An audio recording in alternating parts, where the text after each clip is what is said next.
Hello mga kabarya, welcome again dito sa channel natin, Altcoin Speed 1611. Now, balik tayo dito sa mga barya natin na hawak. Now, ito yung barya na hawak natin na 1944. Para sa mga nakahawak ng ganitong klaseng barya, wala na po itong value. No? Linawin lang po natin itong baryang ito. Wala na po itong value sa ngayon kasi yung hawak nating barya is talagang lumang-luma na ito at wala na po itong masyadong good quality.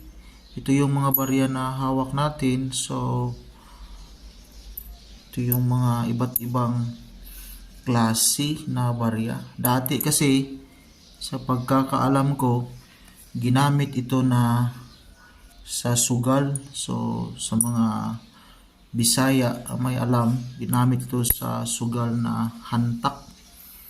So ito yung baryang ito. So iba't ibang year, may 1936 kaso nga lang, so ito nga wala na itong good quality.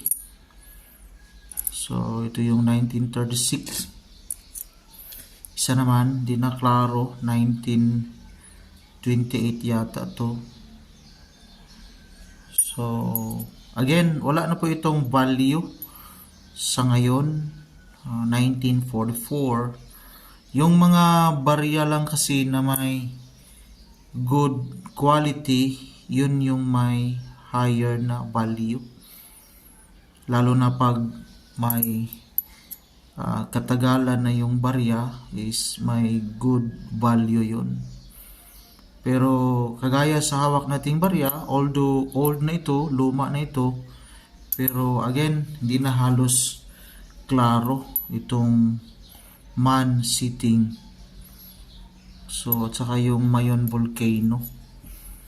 So, wala na itong value. Sa mga may hawak nito at titinan ninyo yung barya nyo kung both sides yung may good quality. Pero itong hawak natin mga kabarya, wala na itong value sa ngayon. Yan lang po, update lang tayo. Maraming salamat.